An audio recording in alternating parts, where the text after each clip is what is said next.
but it turns out it's just useful at all stages of the game. And it has taken a while, again, for people to get use out of it. And even now, I don't think people are 100% convinced. But like I say, I've seen a few streams recently where pros are saying, oh, yeah, this is maybe the sleeper of the entire set. Meanwhile, Orange is trying to work out, is there any way to push through here? Doesn't have double branching paths available yet, but he is going to look for it. And if he finds it... it is just lethal if he does find it, but he doesn't. But he is going to take the opportunity, yeah. You've got Ultimate Infestation in hand, you take this opportunity now. You've seen that your opponent couldn't remove those minions organically, they had to just silence them. And you've got two 6/12 Maligeese on the board. And this is the power of Malygos Druid. Even in a matchup where you're going up against something that can gain a lot of armor, the fact that they were able to get Twig so early, they got Alexstrasza, they got Malygos, they got Floop, they even found the Swipe and the Ultimate Infestation. All the pieces of the puzzle were there for Malygos Druid. Told you Orange was good. I mean, he is good. He took that time, he recognized that he needed to just take the opportunity, do that damage when he could. And it looks like Sweden are going to go 3-0 up here. And that would spell the end for Finland in the tournament, which is a great shame, to be honest, because that's Sottel's pick. No, it's a great shame, to be honest, because they are one of the teams that I felt had a fantastic chance. A very powerful team, very powerful community helps them as well. There's sort of 9 or 10 great Finnish players, but it does look like they are indeed finished for this year. I hate you. I know. It's fine. Omega Assembly, they were hovering over, saying, can they discover a mech that can keep them alive? Of course, they do have Ziliax, which has the magnetic ability as well. But just going to be Dr. Booming up, it would seem, to gain enough armor. But we can see that Ultimate Infestation is there to put this to bed. But Sweden to 3-0, which also puts them at 2-2 in the Swiss. Unfortunately eliminating Finland, and a delighted Orange because he knows how important it was to get that matchup, because the matchups did get progressively worse for Sweden as this series went on. 3-0. Unfortunately, goodbye to Finland. Goodbye indeed. And you're saying progressively getting worse. There's a lot of difficult stuff coming up for Orange and the team, with them being 2-2, because we read out at the start of the show, loads of teams on 1 and 2 playing today, and many of those teams are regarded as top tier, I would say. So it doesn't get any easier. With this being Swiss, they'll play likely one of those teams next week, or again, someone who's dropped from 2-1, and that's a fairly decent bracket as well. And, I mean, a 3-0 is always such a commanding way to win a series as well. I mean, we heard Yanetsky yesterday was saying, oh, why are Finland going to win 3-0? So it has come to bite him in the bottom a little bit. But let's take a look at the matchup and see what the final score was and see what decks won against what. If you had just joined us, Sweden, they were able to take a nice quick 3-0 victory. Unfortunately for Finland, they couldn't find a victory. Mori, Vardu and Yanetsky all falling respectively. And you've got to say, it looks like Finland out-drafted Sweden in this one as well. So it must be even more gutting for them to go down 3-0. Yeah. I feel like they had the lineup advantage, but I feel the lineup advantage was born from a drafting advantage where their lineup just was much more likely to get the good matchups it wanted. Yeah, bans, of course, are really important to try and get the best advantages you can when it comes into those random deck selections. But I'm sure Sweden are going to be absolutely delighted with that victory. I mean, a 2-2 is a respectable scoreline. They can certainly now push on and try and think about BlizzCon. Because, I mean, when you're at 0-2, when you're at 1-2, I don't think you're thinking about BlizzCon. No, you're just thinking about actually surviving. The dream is over, unfortunately, for Finland, which, as you said, is a shame because there's some top players in that squad. Yeah, although when we did the drafters cast, the casters draft of the teams, we did discover there's probably 18 to 20 teams this year, much more than last year. You look at them and go, they've got a great chance. Finland were one of those teams. Finland were, but it's all about Sweden today, and it means we can have a chat with Orange, who I believe is on the line with us. Orange, I mean, you had a smile on your face after that victory, rightly so, but I wanted to ask you, what's the decision for running just Azalina in your Malygos Druid and not running Togwoggle as well?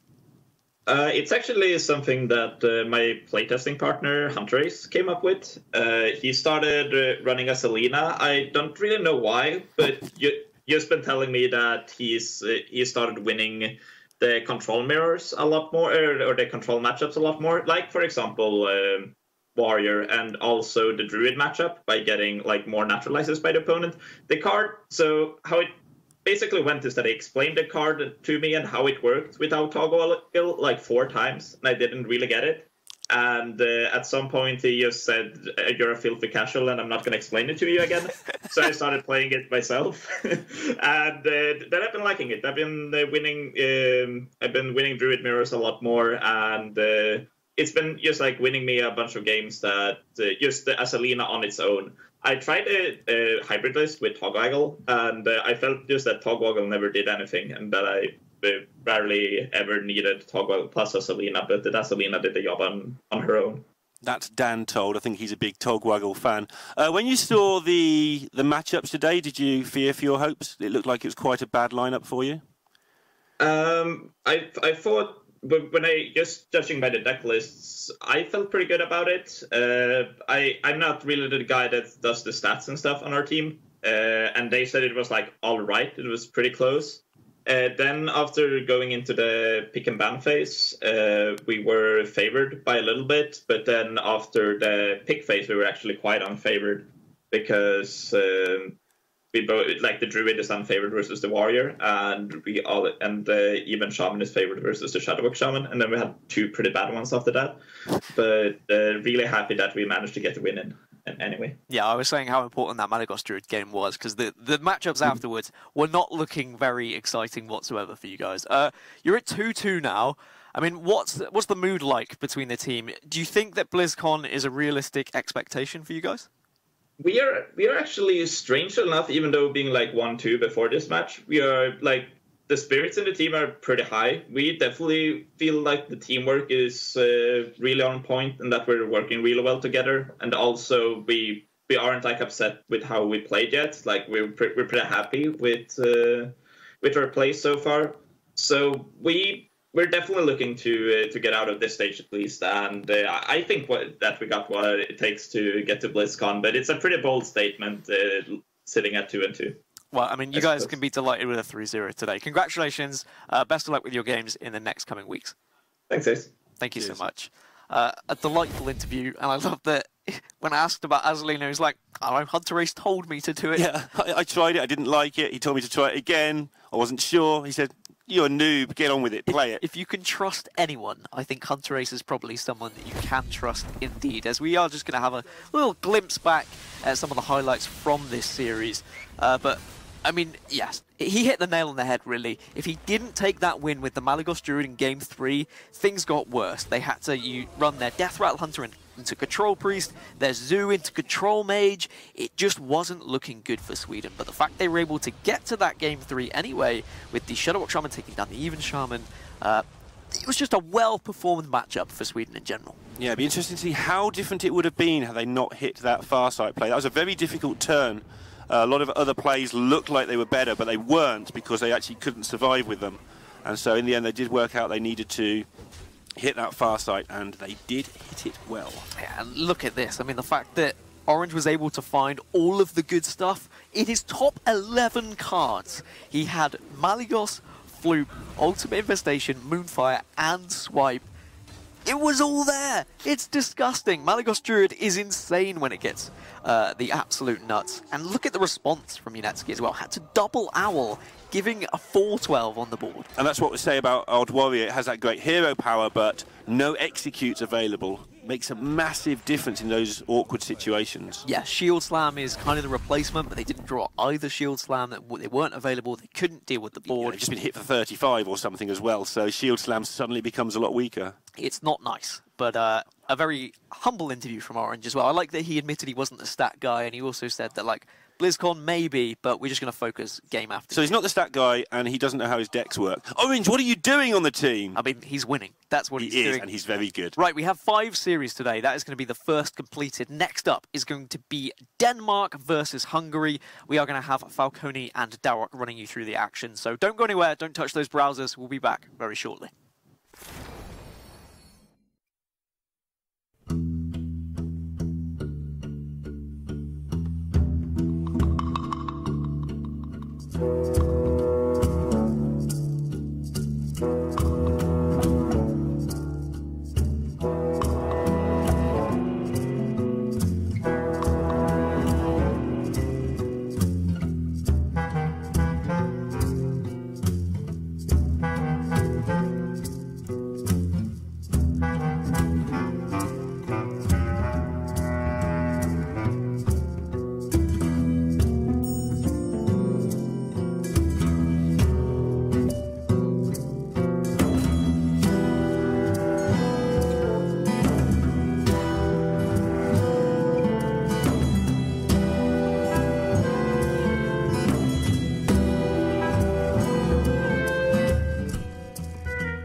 your skills to my team at Boom Laboratories.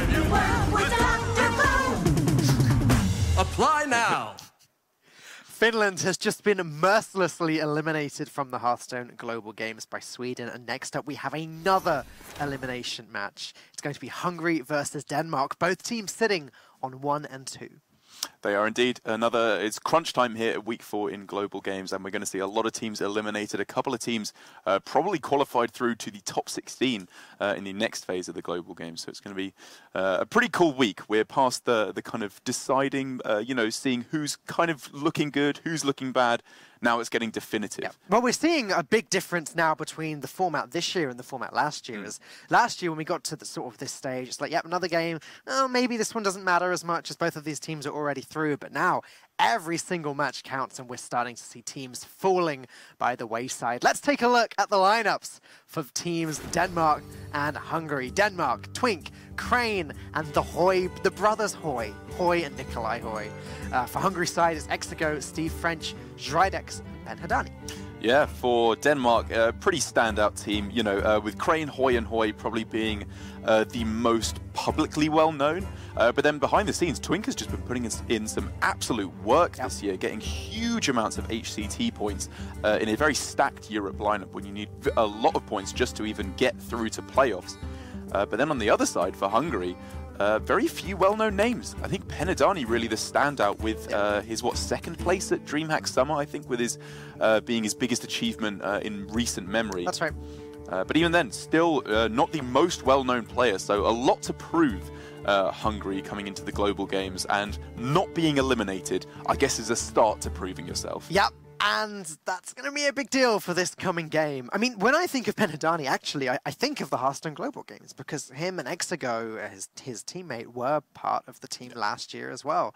So it probably means a lot to them as their first big claim to fame. As we go forward, though, I think that we have some picks and bans ready. Let's take a look. These teams are going to be playing. First ban on both sides is the Quest Rogue, no surprise there. But the next part I was a little surprised by. There's no Druid for Hungary in the picks. Yeah, the Hunters are very obvious because, again, the Quest Rogue is the best anti-control deck. The Death Rattle Hunters are kind of second best in terms of just destroying those control decks. But when you look at Odd Warrior, it can actually do a pretty good job against some of the control decks. It's not like some of the other control warriors in the past where it kind of comes up as bottom of the ladder in terms of how control decks bash up against each other, because it can beat Malagos Druid fairly consistently, like we did not see in the previous series between Sweden and Finland, where Orange just made very quick work of Yanetsky indeed. And we are actually going to get a repeat of that exact matchup, I believe, this series with the way the queue orders have worked up. So should we take a look? Yes, let's take a look, why don't we? There you go. First up is going to be a Hunter Mirror, then Even Paladin versus Even Warlock, then the match that you were just mentioning. I believe it's Odd Paladin against Even Warlock. Oh, sorry, Odd Paladin, Even Warlock. Yes. Yeah, that makes much more sense. Then the same matchup, the Odd Paladin versus the Even Warlock the other way around, and finally a Control Priest Mirror. So, yeah, that matchup that you were saying that we saw go the other way that we didn't expect earlier. Why was that? Did Orange just get a particularly good start? Yeah, I mean, like Gaskin was saying, it was, in the top 11 cards, every single card you could want, bar Wild Growth, I suppose, I think, to get things going. Because while it is a good matchup for the Warrior, it's not an unlosable matchup. You have to actually get the time to play your tank up hero power enough times, which we can clearly see they did not have because they were dead on like turn 11 or something. But there, the two star players, arguably, for each team. I suppose Hoy, with his success last year in HCT, maybe stands out a little bit more than Crane. But I mean, hey, they're both very well-known and well-respected members amongst the Hearthstone community. It goes back to your point about how hard Twink has been working, right? Because when you think of Denmark, you think of Hoy, you think of Crane as these hard workers, the real point earners. But then Twink earned more points than any of them in the qualifying season for this tournament. And that goes to show a lot of hard work there. I did have a quick chat with Crane just an hour or so ago, and I asked him about how their team's preparation was. Was it harder to come up with deck lists this week because of the expansion? And he replied, no, net decking is just as easy. However, he did admit that they don't have as much experience playing these new decks, and so that may be a little bit difficult for them. Yeah, like you say, for these players, it's kind of been past achievements that have been seeing them through. Twink still, you know, racking up those points, but it doesn't necessarily mean just because you are very well known that you have the time to put in play with all these decks, because again, it's the global games. You can't just play the decks that you like. You may have the classes that you enjoy playing that are very powerful classes like Druid and Warlock just banned away, or even the Quest Rogue that we see here. So they do, in the end, have to just play the lineups that they are maybe not so comfortable with. But for these players, I think it's a fairly understandable matchup to get things going in the Death Rattle Hunter mirror. There's kind of one card you're looking for in particular, lest you kind of end up with it on your face, in egg on your face. I don't really know where I was going with that joke. Good. I but like yeah, that. you want the Devilsaur Egg in this matchup to get the tempo rolling nice and quickly. There's nothing too exciting and new in these Death Rattle Hunter lists. Hungary's runs 2 copies of Spider Bomb. That's no surprise there. We mentioned in the community show yesterday, we expect to see that in all of the Death Rattle Hunters. In Denmark's list, they also run 2 copies of Spider Bomb and also 2 copies of the Giggling Inventor. Yeah, somewhat to be punished, I would imagine, by the Mossy Horror in Hungary's deck list, which, you know, is in pretty much all versions of Hunter at this point, outside of Spell Hunter, obviously. But an interesting way to start off this matchup, Crane with, you know, some of the more powerful cards in this matchup. Sure, often demands a removal in the immediate. Carnivorous Cube as well can be really powerful, even on a Houndmaster Shore, as we've seen in the global games. You can give even your own Shore's rush with all the other Shores you have on board. But for Hungary, Keleseth and then also Deathstalker Rexar to follow up looks like a pretty strong couple of plays to me. Don't really want to discard any of those, though. I Not really. Yeah, okay, obviously, Keleseth is great to draw now to play on turn 2, but discarding Houndmaster Shore and discarding Savannah Highmane, that's a shame. As we see, New Zealand and Singapore are still playing. They're 2-2 at the moment. Winner of that series will be 3-1. Yeah, pretty grueling one. 2 teams, again, that maybe were not or all too high up players' predictions, but have been putting in some good work and with some very strong players, respectively, on each team.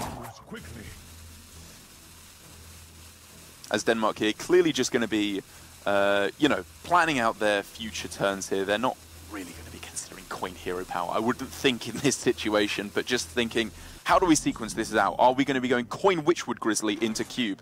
Are we going to be going for Houndmaster Shore, as the Devilsaur Egg with Prince Keleseth is making Penadani's hand here look significantly more juicy? Right, now, Derek, this new card we've talked about a lot, the Spider Bomb. Let's take a look at it. Can Denmark play it this turn? Obviously, it's terrible as a 3-mana 2-2 against Prince Keleseth. Yeah, you're not really looking to coin it on this turn because it just gets traded into. So what's the plan here, then? So Spider Bomb, I mean, it's a good talking point to make, actually, at this point, as the game's still a little bit slow at the start, because I think Spider Bomb has had an interesting relationship with this deck, where when people first started including it, they were like, oh my god, this card's actually really good, but we have to make the magnetic effect work. We have to build a whole mech shell around it, which is when we started seeing Fireworks tech and the mechanical whelp as well thrown in there, sometimes with Ziliax as well. A lot of mech magnetic cards thrown in there. But then people started realizing, let's take this back to the core. Let's simplify the deck list, build it all around the Death Rattle activations on the egg more than the slightly slower mechanical whelp, and just put Spider Bomb in there because it's good. It's just a strong card. And yeah, that seems to be working out great. I will say, when you can magnetize the Spider Bomb onto the mechanical whelp and proc the Death Rattle with a Terrascale Stalker or something, it does go a little bit crazy. However, just as a 3-mana 2-2 that deals the minion, I mean, Obsidian Statue's Death Rattle is amazing. We've always agreed about that. This card has the same Death Rattle, and it costs 3 mana.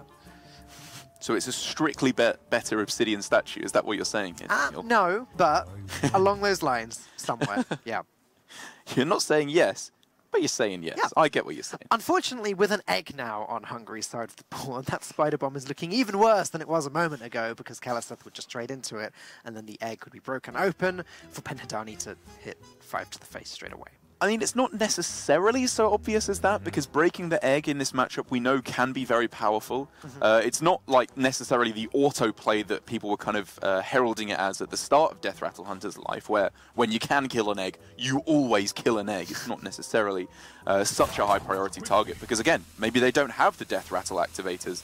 But here for Denmark, I still do like the fact that Houndmaster Shaw just looks so favourable into this board. If they were going to go for some kind of a death rattle play, even in the worst case scenario of Terrascale Stalker into play dead, you've still stuck Houndmaster Shaw, and then the Spider Bombs can truly start to pop off. Well, I guess the worst case scenario here would be a Hunter's Mark, like Hunter's Mark Candle Shot or something, just to deal with the Houndmaster Shaw. But in the event that that doesn't occur, this is great. Like you said, there's now a Shaw stuck to the board, and it now allows Crane to do what he wants with the Spider Bombs and trade them in any way that he wants to next turn. Unless something better comes up, which isn't looking likely yet. Yeah, I mean, it's just looking good, right? You can trade in the Spider Bomb into the Keleseth, maybe even after proccing the Egg to stop any more Death Rattle activation from happening. Yeah. But, I don't know, after you've seen one Death Rattle activated, because on this turn, it's likely to be, what, just Terrascale Stalker for Hungary. They don't really have another play. But if they had a play dead, they'd probably do it on the same turn, right? Just to go super wide on the board and start blowing out the game as quick as possible. Yeah, that's true. And so for Crane, maybe he's thinking, there are no more Death Rattle activators, so I don't necessarily want to kill the Egg. So you take the chance of a 1 in 3 for a disaster. Yeah. And just go for this. Play the Spider Bomb, charge it into Keleseth, hope for the best. But having said that, what is your Shaw actually doing this turn? Maybe you just give yourself a guaranteed effect of killing off something good at least. Then your opponent is left in the worst case scenario with 2 5/5s on board, which is bad, don't get me wrong. That's not a good scenario to find yourself in, but when your opponent goes Keleseth, Egg, Terrascale Stalker, you're always going to be in a bad situation. It's really down to Crane here to find a way to get back into this game. Unfortunately for him, it's not looking easy. Those 2 Spider Bombs are just clogging up the hand at the moment, and that's one of the issues with the card. It is a 3-mana 2/2. That's not good in this situation. Yeah. Can be good later after a Keleseth buff, when stats get a little bit more important, but for now, again, 3-mana 2/2 just doesn't do it, and he's going to go for this potential disaster. That is the disaster. It hits the Egg. Houndmaster Shaw can't do anything, and now Hungary have 2 5/5s and 1 4/4, all of which can attack immediately wherever they want to go. And I think Crane's beautiful little beardy face perfectly sums up what just happened there. He knows, yep, we kind of just got in this scenario. The Houndmaster Shaw can die here, push a whole bunch of damage to face. And even if through some miracle Denmark can manage to clear up this whole great big messy mess, there's still a Deathstalker Rector. You can go for the value plan for Hungary. This does beg the question, though. Like you said, last turn, what did Shaw really achieve? Maybe it was better to hit the Egg with Houndmaster Shaw and then guarantee you're getting rid of a 4/4 or a 5/5 for the Spider Bomb. It was definitely worth consideration, which is why they took so long. But then, if you actually look at the situation, then in the best case scenario, they still have 9/9 of stats on the board next turn because you kill off the Devil's Saw and they still have the Terrascale Stalker, which isn't that good. Whereas I think Crane was realizing there, we're in a bad situation. We need to take risky plays, which is what they did there, because then 66% of the time, they're only left with 1 good minion on the board, which is actually not that bad. Maybe their follow-up's very weak. Sometimes that's just a 4/4 as well, which doesn't actually do exactly, that much. Yeah. Then your Shaw is dying off, but you can then start to pull back the board with Witchwood Grizzly, Spider Bomb into Terrascale. It's salvageable. So I do think this was the best play from Denmark, given the situation, but again, didn't work out. Just a pretty interesting turn to think about. Unfortunately, though, Crane's turns aren't getting any better. He's going to drop Witchwood Grizzly. That's okay. It's a 5-mana 3/9. It's fine. It absorbs 2 of these attacks. It's not great, though, is it? And now, because Mossy Horror has been buffed by Keleseth, it kills off 3 attack minions now, right? That's just how numbers work. No, Derek. Oh, that's right. not how numbers work. Yeah, I thought I'd got it this time. Back to school with you. Please no.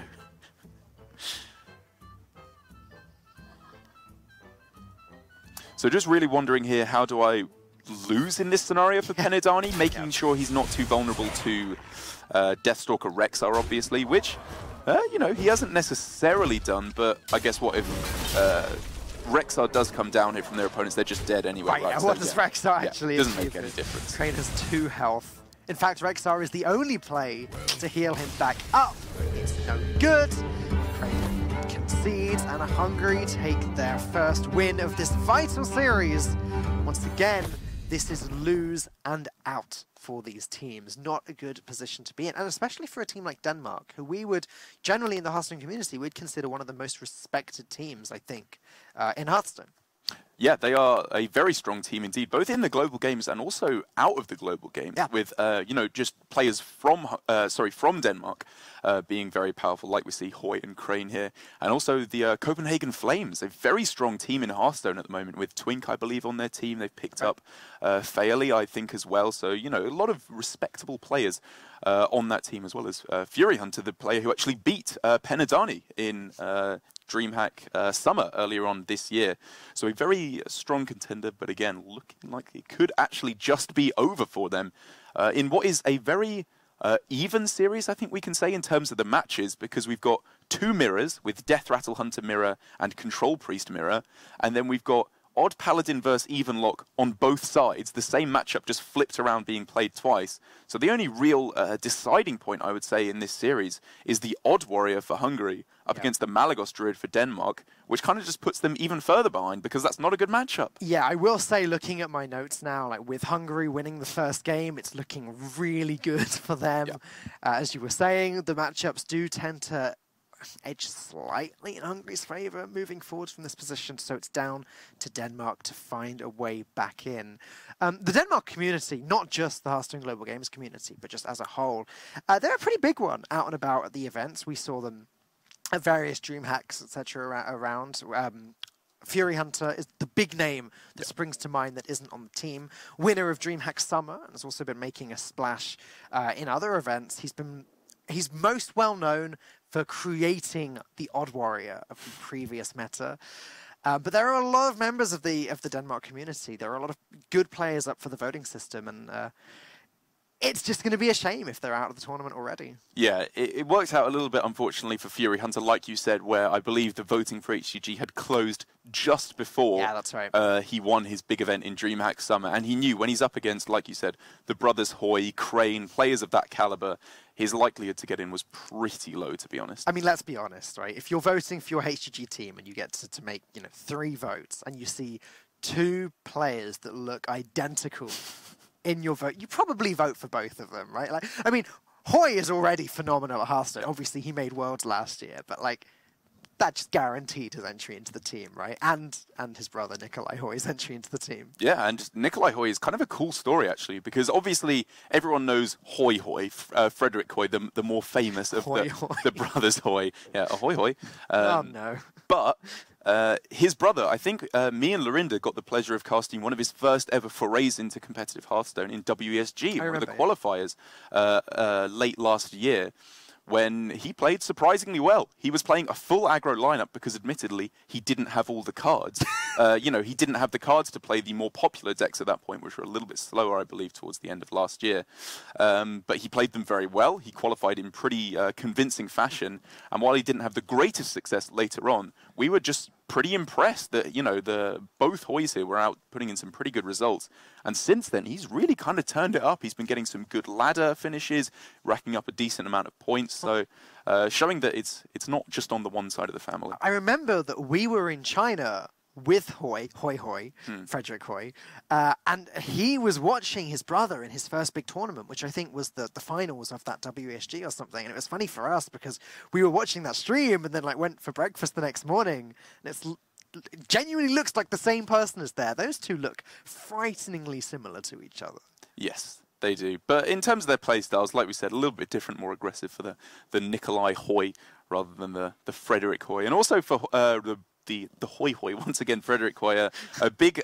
we need to get used to calling him Frederick. We should just call him Frederick for this tournament, yeah.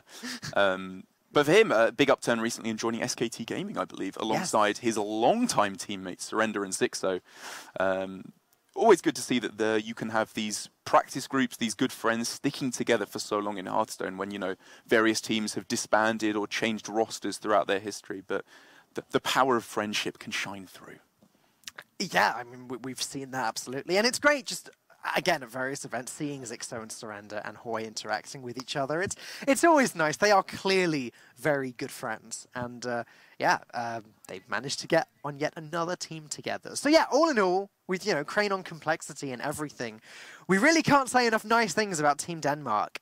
again, as one of the more well-respected teams in the Hearthstone Global Games, it would be a shame to see them eliminated here. But things aren't looking good against Hungary, who aren't as well known, but seem to have the better end of the deal in these coming matches. Yeah, even in the next couple of games in this series, still looking pretty bad for Denmark on the Odd Paladin up next against Hungary's Even Warlock.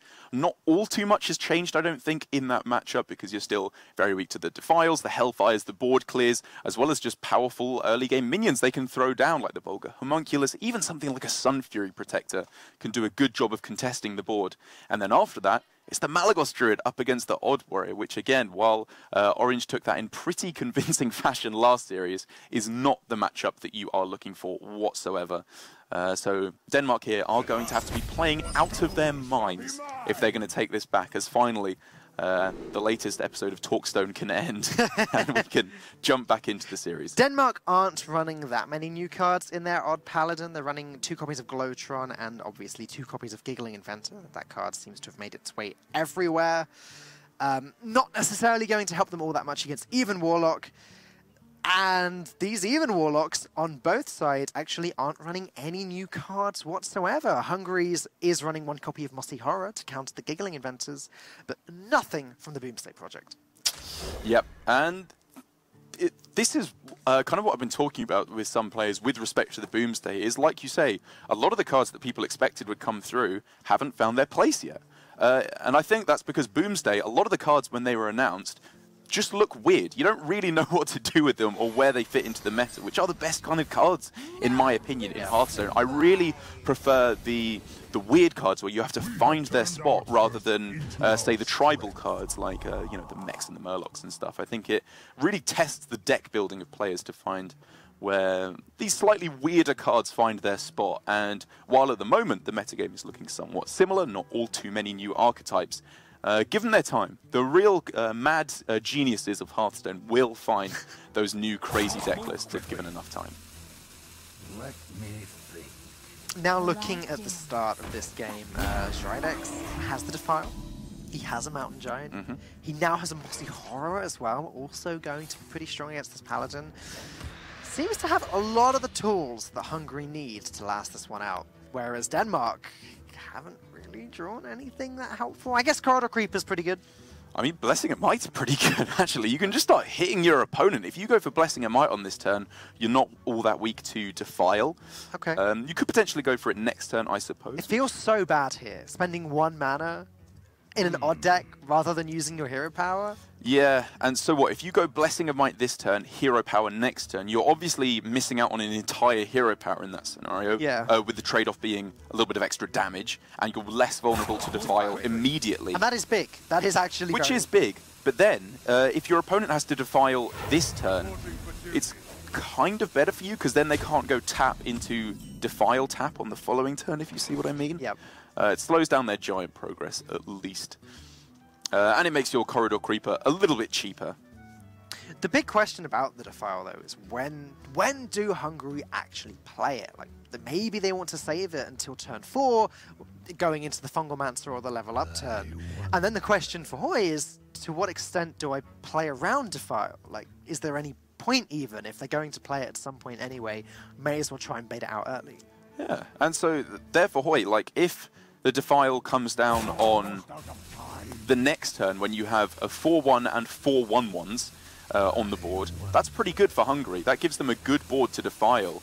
But here they're just going for it anyway right now, thinking this is a scary enough board because of Raid Leader, just the damage that's coming through, because they want the mana on the following turns to go coin Drake into Drake, perhaps. But it was a very aggressive use of the Defile there. Thankfully for them, however, Team Denmark have literally nothing to play outside of that hero power. Yeah, that's really not the start that Hoy wants at all. They're going to take the time with the turn. They want to at least give the illusion that they've got some decisions, but unfortunately, Nikolai Hoy, you said that he's very apt at playing these aggro decks, but can't really do much if you don't draw the cards. I'm still really interested in that Defile play from Hungary, because basically I think what you want to do more than anything else is set up for playing around Fungalmancer. Yep. That's what you need to do, because that's how you can be blown out of the game. So you want to have as clear a board as possible going into their turn 4, which means maybe you can save the Defile for your turn 4. You can save it going into their turn, so they can't play Fungalmancer is obviously kind of step 1 in that process. But then if they have Blessing of Might, or if they have Raid Leader, you're taking a big old chunk of damage in the meanwhile, which with no healing in hand, maybe is too much. Maybe you're leaving yourself vulnerable to Leroy then instead. Whereas with this play, they're saying 2 Twilight Drakes on the board should be enough to fight back on board, so that Fungalmancer cannot connect on this turn. It's going to be tricky, though. They can only deal with 1 of these 1/1s. The next turn, they can only deal with 2 out of potentially 3. I guess it's okay. I've talked myself around a little bit. And this is like the best case scenario for Hungary, where they had literally nothing to play on turn 3 outside of the hero power. I mean, Mossy Horror is obviously going to be good against Paladin, unless there's been a Fungalmancer or a level up, which kind of spoils the point, because, as you were saying, they want to be playing around that Fungalmancer going into turn 5, and it doesn't look like they're going to be able to do that. So now, Denmark are going to pull the trigger on that Blessing of Might and push as much damage as they can. However, by a similar metric here, while we said they want to play around Fungalmancer, and that should be their first port of call, it's not necessarily the worst situation ever here if a Fungalmancer does come down next turn. They could go trade in and heal their minion back up with Shroomburrow, so it's not at that annoying 3 health total so as to die to either a Fungalmancer or a level up. They're not under so much pressure that they have to Shroomburrow their own face, I think, in this scenario. They should be able to tap through to some kind of taunt or healing later on in their deck.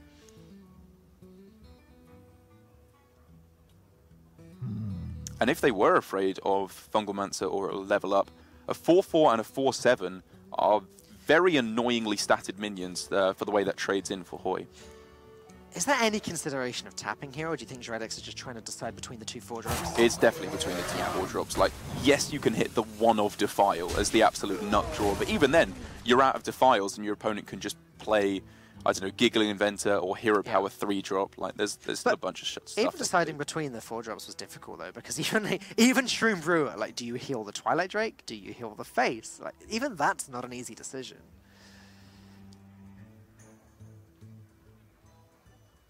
I don't know.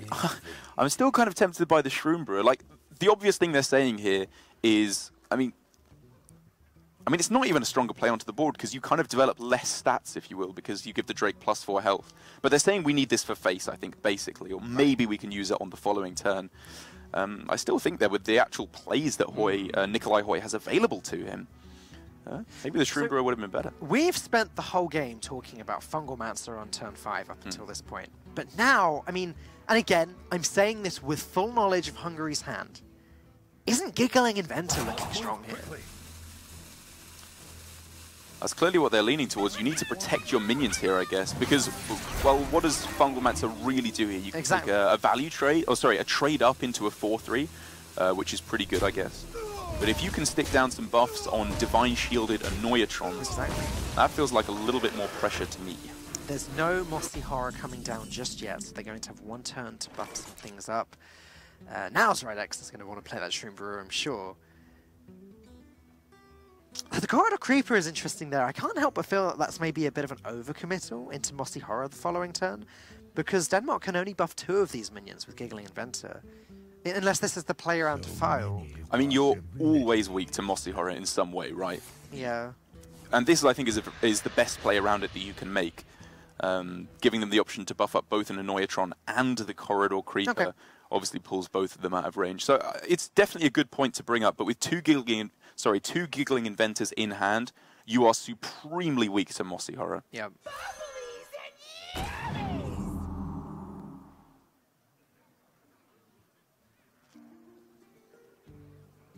So now Hungary are trying to work out how they can play around Fungalmancer and which the best target is. And again here for Hungary, if the Shroomburrow had been played last turn, they would have had it would have been pretty much exactly the same, except they would have had a 4-4 and a 4-7 instead of a 4-3 and a 4-7, which would have meant the 3-1-1s couldn't have traded into the Shroomburger last turn, so they would have had more minions stuck around. This is just a board clear, right? The 2-1 and the 1-2 go into the Twilight Drake, then buff up the Corridor Creeper and the Divine Shield. The Annoyatron trades with the Drake, and the Corridor Creeper trades with the 4-4, and that's... Do you want to trade, though? Good question. Good question, and that's something that I'm sure Nikolai Hoy is going to be discussing with his teammates right now. Can he afford to just push everything into the face? I don't know the Danish translation, but I'm sure that the conversation will be something along the lines of, "Me go face?" It's just Smork, isn't it? Yeah. Not the best impression, gotta be honest, but you get the gist. Must move quickly. Alright, looks like they are going face then with this play.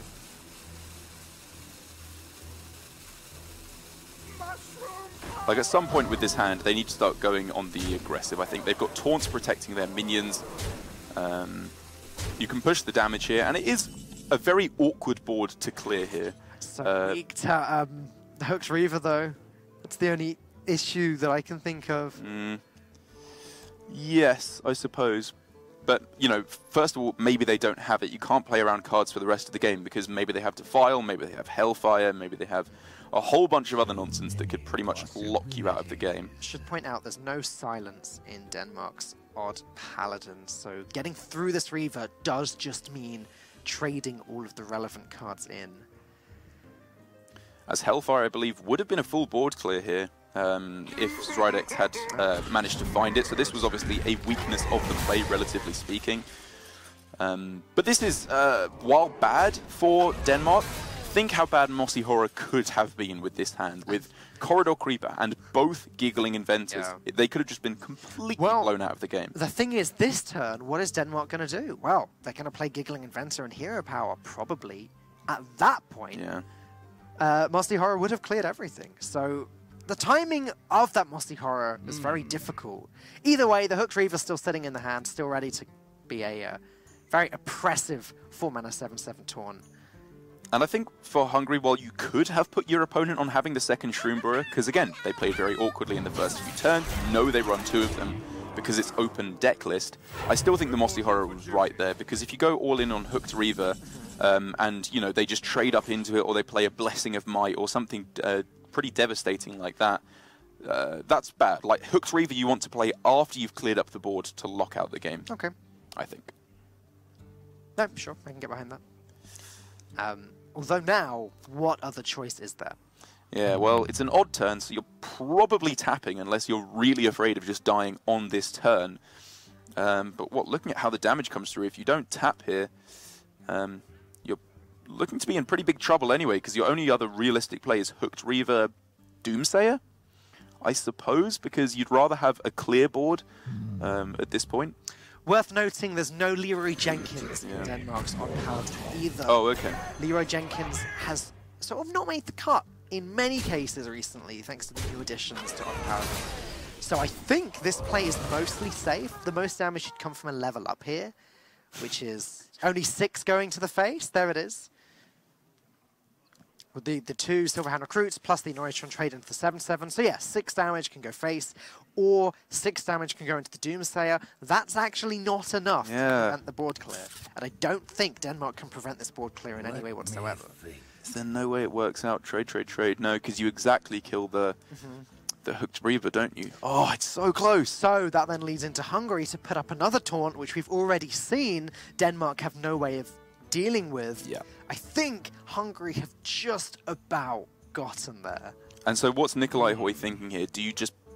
well, he has to be considering, do you just push the 6 to face? You get them down to 4, which is so low, but I just can't imagine that's actually the play, to be honest. You have a relatively decent value hand. Like, you can just start pressing those hero powers turn after turn, pray they don't have Gul'dan, and hope that that gets you there in the end.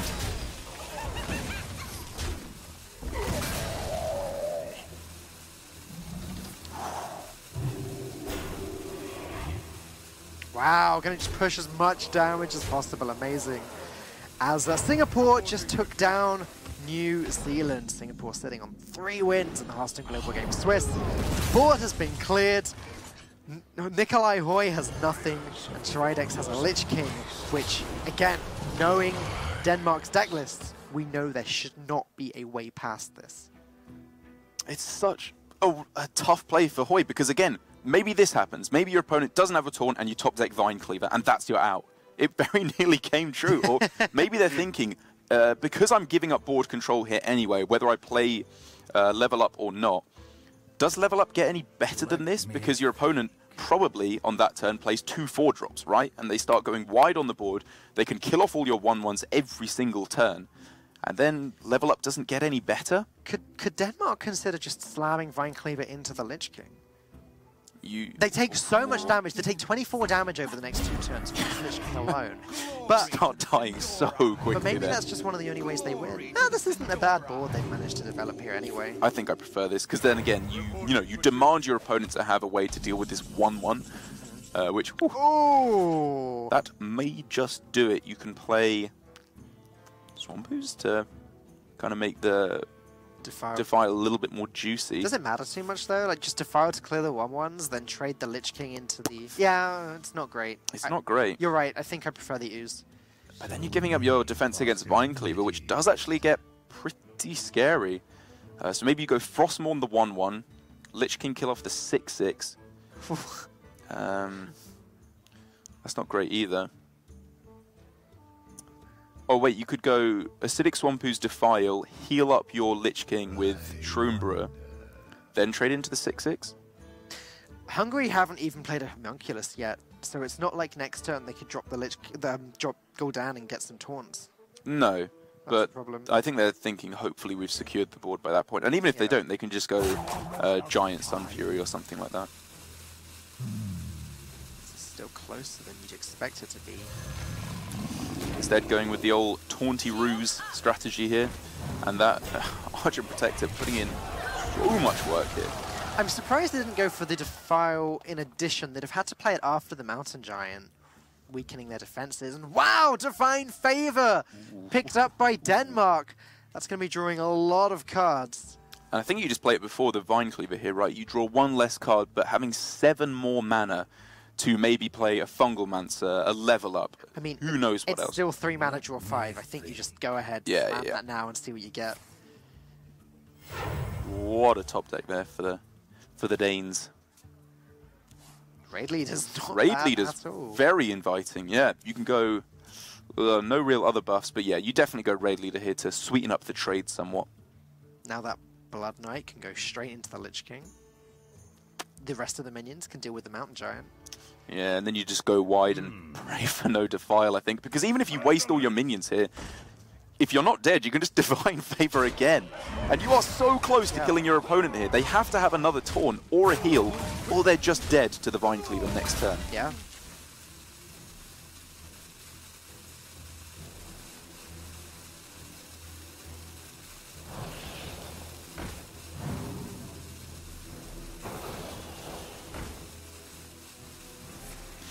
But it is there, however, for Zydex. He could go for a multitude of plays here. Something like Defile, Shroom, his own face looks fine. Maybe even throw down a Doomsayer. Why not? Just try and secure the board so you can go Gul'dan on the following turn.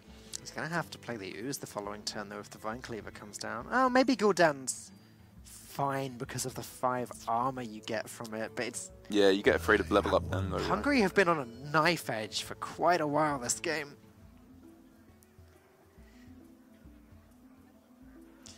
Looking at whether he has the possibility to just not use the Defile here, maybe kill off the Raid Leader. But again, this is too much damage. You are too low. And this is kind of the only play available to Zydex here, I think. And as you said, with the Doomsayer as well. So the Vine Cleaver, even the minions develops aren't going to be sticking around. Oh, yes. And then next turn, you don't even have to go for Blood Reaver Gul'dan. If you really want to kill off the Vine Cleaver, you could just go Swampoos Frostmourne. There'd be nothing on the board. You can start getting some damage to face, I suppose. It's not doing much. But the problem with that is that there's a second Vine Cleaver in the deck, and if that was played, that would just win the game at that point, right? Vine Cleaver now puts Zydex down to 4. Ooze isn't healing at all. So I think next turn Zydex has to play Gul'dan. I think that's the only safe play against what Denmark has remaining. Yeah, and he probably will, I guess. And again, there's no charge minions in the deck, so apart from weapons being played, there's no way of generating burst damage with nothing already on the board.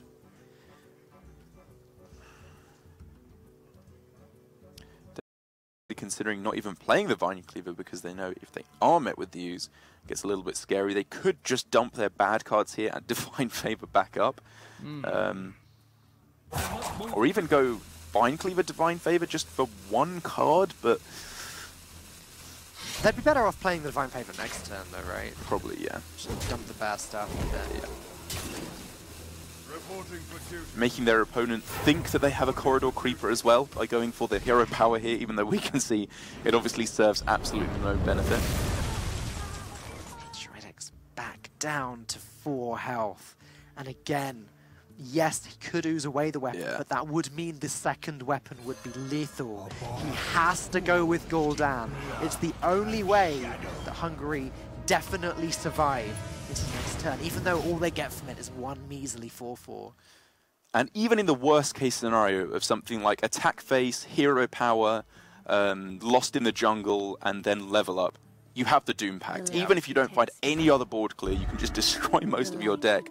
Hope you don't get fatigued at that point, I guess, by the odd paladin. Doom Pact, ooze, hero power. Sure, It's not too bad at all. Converting stored energy. As the good old Divine Favor, which has now drawn, what, 9 cards this game? Yeah, like I was saying, fatigue, like obviously with the second Divine Favor being played, not even a consideration. Purifier's Maul. Probably the best Maul in this scenario. Maybe plus attack would be good. But getting that survivability against a Hellfire, because now you've seen both Defiles, Divine Shield becomes really good. Like, really good. Neither Hellfire has been drawn yet. Yeah. I mean, clearly kind of considering on this turn, because you can attack in with Divine Cleaver, and they can go Purifier's Maul to just try and set up for huge amounts of damage on the following turn, and they're going for it here. They know that an Ooze could come down at some point anyway. So why not make this board survivable? They're going to draw the second Vine Cleaver at some point anyway. Looks to me like maybe it could be some kind of team communication breakdown there with... You think they were meant to play it? Well, they were clearly considering it. It was picked up and dropped down twice. Nikolai Hoy, I would imagine, is the pilot they didn't even in this situation. Oh, yeah, so, okay, clearly a roping out issue, yeah. As I would imagine, you know, this is what strong communication feels like in HGG, where most teams will say, you can give your input, but the pilot makes the decision. They have final say every time because they're good with the deck. That's why they're piloting it, as Nikolai Hoy is with the style of aggressive decks. But I would imagine there was one player saying, no, we don't do it. We just hero power. We just hero power. And they couldn't decide and ended up making the worst of both worlds play. As this couldn't really have gone much worse. They lost the taunt as well. Losing the Homunculus is big. Yeah, Homunculus losing... I suppose losing the... Dread Infernal. Yeah, the Dread Infernal. I was going to say the Skulking Geist to get rid of Blessing of Might is kind of a thing, but not that important. So now Denmark have drawn the second level up. It turns out the Purifier's Maul wouldn't have made much of a difference last turn. Using the hero power would have meant that Hungary milled 2 more cards. Yep. Maybe there's a world in which that makes a difference, although Denmark are already so far ahead in fatigue, or behind in fatigue, whichever way you want to describe it. I don't think milling 2 more cards would have mattered. So ultimately their breakdown in communication doesn't seem to have affected them too badly. So now, how all in does Nikolai Hoy want to go? Because he could go Hero Power, Corridor Creeper, Void Ripper, Purifier's Maul, and then set up for the level up next turn. And he's got to be thinking that, right? Your opponent has run out of Defiles. They just burned a Dread Infernal. Yep. They only have Hellfire. How do they deal with a whole bunch of Divine Shields? The answer, I think, is they kind of just don't. Like, here it would have to be Spellbreaker, Spellstone, Hero Power as your best option. They're holding back the Void Ripper to flip up the Corridor Creeper. Okay, that sequencing must have been wrong, because that Void Ripper just could have Divine Shield.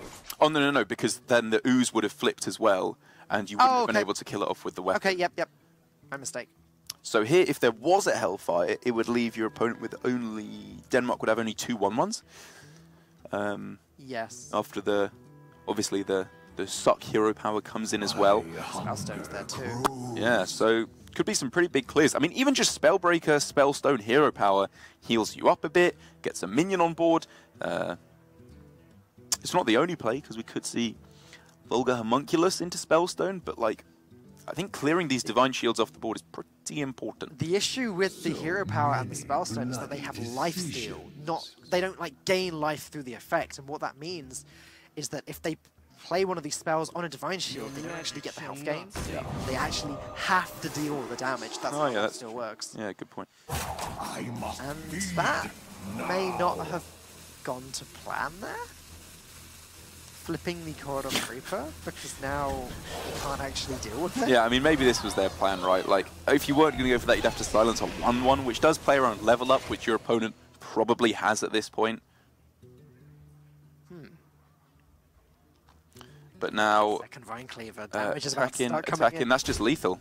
With level up and Blessing of Might, that's 6-9 damage. Oh my goodness, they got there! They actually got there! That was such a close game there towards the end, and it feels like to me, Hungary, I mean, there were a lot of different lines they could have gone for, but I think they realized with that silencing of the Corridor Creeper not going quite to plan, they could maybe have played around that a little bit better, but again, very close in the end. Well, now Denmark are back in the running.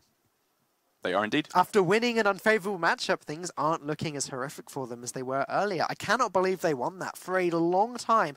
That game was never over by any means, right? But for a long time, it did look like Hungary were just about stable enough to survive, especially the time when they played that Lich King after clearing the board. That looks like it was good enough to survive, but clearly it wasn't, as Nikolai Hoy got there in the end. We are going to go to a short break now, but the score is 1-1. Losing team is eliminated from the Hearthstone Global Games. We'll be back right after this.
skills to my team at Boom Laboratories.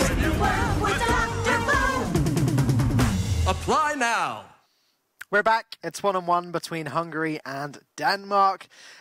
Denmark just won a slightly unfavourable matchup in what turned out to be a very close, very long game, but exciting all the way through. And now things are looking pretty even as we go into the next game. Because they're not looking odd anymore. Nice one, mate. As like you said, it's a little bit more even, a little bit more rounded up after they won the unfavourable. They have the same matchup from the other way round as the fourth game that we have in this series, where they will Denmark, will be playing the even lock, and Hungary will be on the odd paladin. But before we get there, we have to go through another match, which is probably going to be a bit of an ordeal for Hungary, to say the least, on the Malagos Druid up against the odd warrior for Still Hungary. looking odd, actually, Derek. Oh, right. Ruin your joke there, but yeah. Dang it. You got me. But yeah, we saw this matchup earlier. We've mentioned this already. Orange managed to win as the Malagos Druid against Odd Warrior. We sort of decided that's because he got such a good start, drawing almost every card he needed in the first 15 or so cards. Maybe it won't go this way this time. In theory, you'd have to expect the Warrior to be somewhat favourite here. And let's actually take a look at the Odd Warrior list up here for Hungary. It's not the most standard one. A couple of interesting tech cards thrown in there, I guess, if you want to call them that. With Faceless Manipulator in there, not something we're seeing all too much of in Odd Warrior at the moment.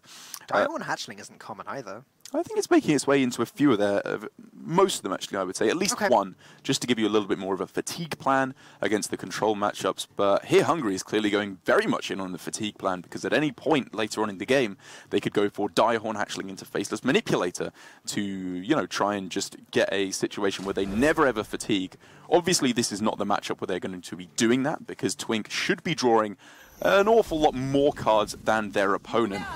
But as you can clearly see there, the game plan very much already laid out by Denmark in keeping Malfurion the Pestilent, which is an interesting talking point in Malagos Druid, as some players I've seen say you keep it in pretty much every matchup, because the Death Knights are so powerful with your late game plan changes so drastically when you can go for 3 damage to face every single turn. And so while I do really like the keep there from Twink in going for the Malfurion damage to face every turn plan, the rest of his hand has not shaped out all too well. But with the Malfurion keep, as you said, game plan is there, and that game plan is smork as much as possible with that Malfurion hero power. Try and keep that armor as low as possible. Exigo has Reckless Flurry in his opening hand. That's sort of just an unplayable card in this matchup.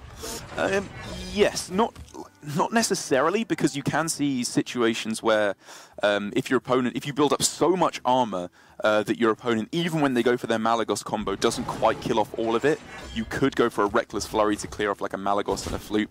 That is very unlikely to happen, I will grant you. It's most of the time not going to be played in this matchup, but you shouldn't write it out quite yet.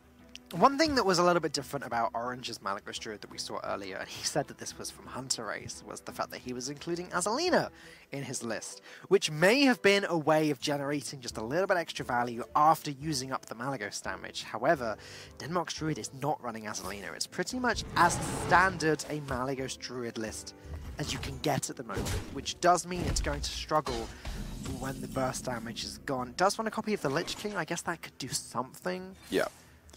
Yeah, I think this is pretty much the exact list that I've been jamming on ladder as well recently. And it is a pretty miserable matchup against the Odd Warrior, especially when Exigo clearly knows the game plan here of, I don't know, anti-smork, if you'll call it that, with the hero power every single turn. If you thought Taunt was cheat, my goodness, is Tank Up cheat. But what about Taunt and Tank Up and Lifesteal? Is that cheat? Thankfully, they haven't printed that card yet. I mean, Ziliax plus the hero power pretty much does the job. It's making my blood boil already, Falcone, just thinking about it. It looked like Hungry grabbed Reckless Flurry by accident there. That would have been a disaster. Yeah, that would be a little bit of a misclick, to say the least, I think. Yeah, interesting selection here. I guess you go for the Omega Defender. Because, I mean, if you can play it into your opponent's Actually, no, it's never going to contest a Malagos. I was going to say, because it gets up to like 12 attack here, it does perfectly contest a Malagos. But on the turn they're playing Malagos, they're pretty much always going to be playing Swipe at the same time. So it's just the best card. It's just It is good. just the best card. I mean, Omega Defender has great stats. Compare it to Stagadon, which is a 4-mana 2/6 vanilla beast. This is a 4-mana 2/6 with potential massive, massive upside if played on turn 10. It just laughs in the face of Stegadon. Yeah, it does. Poor Stagadon. I guess mechs are more threatening than dinosaurs now. As Twink's Smork plan is going to begin. Oh, it is just a Stegadon, okay. Yeah, just curving out here, I guess, actually. You know, there was merit to some other plays, Stonehill Defender, you know, whatever. But I think if they hadn't been met with Malfurion, actually, they probably still would have gone for it, because they just want to lock down the board, don't they? Because the one way you kind of lose this matchup, or the major way you lose this matchup, I should say, sorry, for Hungary, is you lose board control. If you're taking damage from Arcane Tyrants, the Lich King, that hero power from Malfurion every single turn, that's when your armor gets chipped away and you don't have enough to sustain against a Malagos combo. Right. So the more taunts, the better. Just makes sense.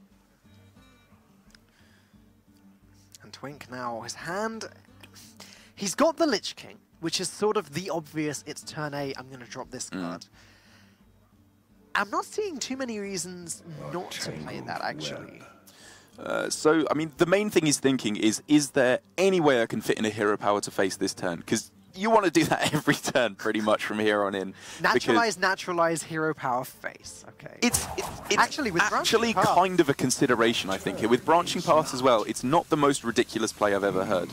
With Branching Paths to buff the attack of each minion twice, that's quite a bit of damage that gets squeezed in. Yeah. And also Exego mills some cards. I think it gets your opponent to their important cards a little bit early, like obviously the Ooze to deal with your Twig as the main one. And again, this probably ends up getting you more damage through to face with the Lich King, because they have to have an answer to it, which is not necessarily available. With the double naturalize, yeah, Hungary would draw 2 cards, but they'd mill 3. So they actually have a higher chance of milling with the double naturalize play.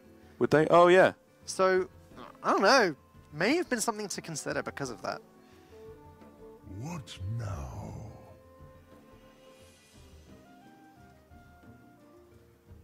I suppose the plan here for Twink, though, is first of all, put your opponent on having an answer which they don't necessarily have in hand, because it's pretty limited answers. It's what, 1 BGH as well as 2 Shield Slams, obviously, in the deck for Hungary. Oh, Reckless Flurry. Yeah, well, if they do that, you are absolutely over the moon. I guess the worst thing that can happen is they go Faceless Manipulator into Shield Slam, but again, you're not playing around like exact worst scenario combos, because you do need to take risks in this matchup. You are pretty behind from the outset. However, Hungary don't actually have anything, so they're going to have to play the brawler here. If the Lich King wins this, that's a complete disaster for Exego. Okay, heart and mouth for a second there. Looks like we're good. Yeah, that was a little bit of a scary one. But even this Scarab is not bad. You get to push the hero power to face here.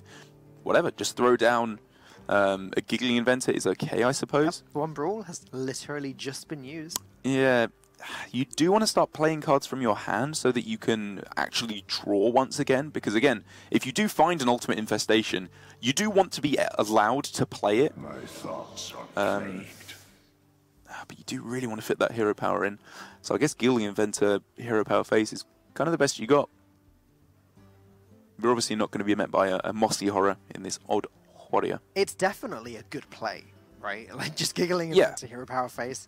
There are very limited ways of removing it. And as you said, there's no mossy horror here. It's pretty much just the second Brawl. Maybe a mind control tech would take one of the minions away, but that's not a complete disaster for Denmark.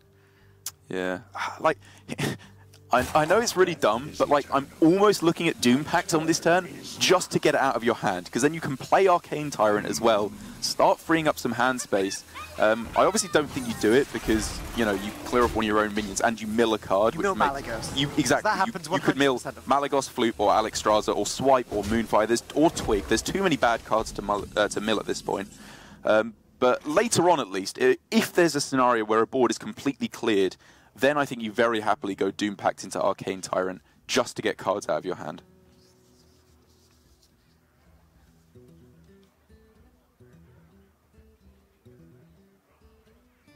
Engaging TC-130 into dislocator. All right. Yeah, you're not too sad with that. You'd prefer a Divine Shield, probably. I think Denmark's fine, too.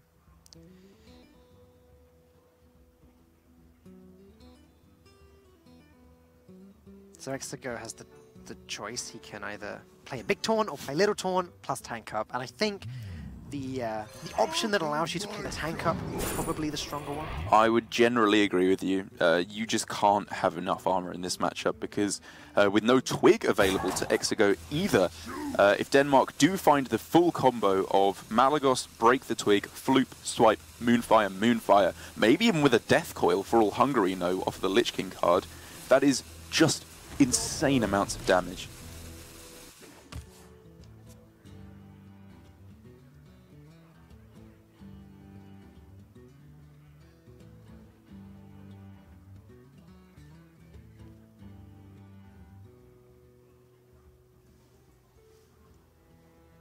So Twing's got to be looking at that branching paths every single turn that he has minions, but unfortunately, because of those taunts that have quite a bit of health, it doesn't really do anything to the face here. So. Well, you can clear off everything with your minions, actually, with pretty decent trades, then get that hero power to face. I think he's going to go for it, because when do you have more minions than this on board against Old Warrior? They're just going to clear every turn. Well, that's the thing, you just don't have more minions than those ever. I like this a lot. Like I said, like... Oh, it's going to be the double naturalize this turn. Come on, let's go. This is some real damage through to face. Wow. And again, Exego will be drawing 2 cards and milling 3, exactly the same as the previous turn, assuming the second naturalize to fade as well. Shield Block and Shield Slam are pretty good cards in this matchup as armor gain and a way to deal with Malagos if it does come down. Ooh, but here for Twink, he could get some pretty big burns here. Twig in particular, the Ooze in particular would be a big burn. Elise is not bad though. That is not bad. That can be a pretty big swing turn here for Hungary if they do manage to find that pack.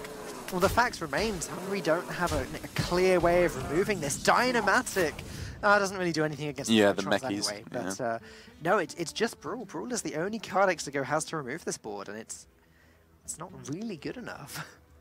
So what can you go for outside of that? You could go as Ziliax. Oh, well, you're at full health, so you don't get the life steal. Yeah, just going to be taunting up, trying to protect his face, because now you have seen double naturalize. You are much more comfortable, I think, to rely on your taunts to protect your face. That 4-mana 1/7 is looking really good here, actually.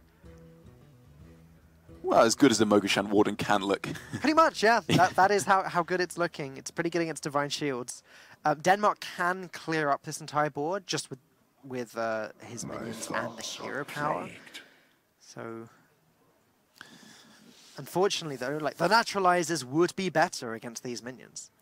Yeah, they really would. But again, he got in the damage last turn and could have had the chance to mill some very important cards.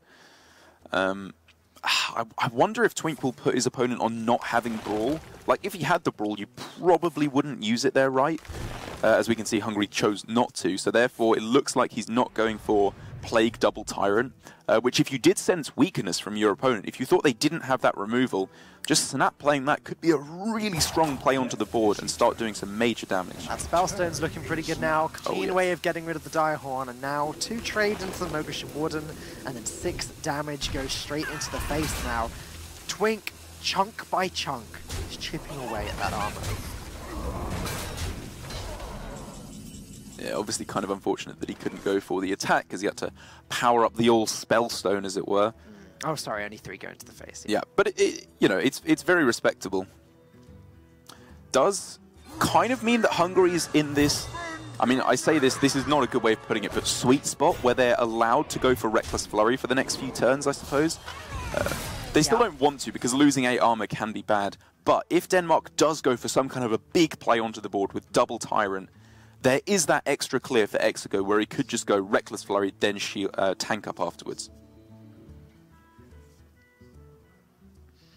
Looking at the versatility of the Floop again, because if Twink wanted to, he could play triple Tyrant in one turn. However, in this matchup, where getting an extra Malagos is so important, it's not something Twink's going to be seriously considering. In a world where both Brawls had been used, though, maybe that's something to think about. Yeah, you definitely need to play creatively in this matchup, because again, from the offset, your combo probably won't work unless you lock down board, which a 0-mana 3/4 in the form of Libidinous Flute would do a pretty good job of. You can push forward a good amount of damage, especially if you find the second Brawl. And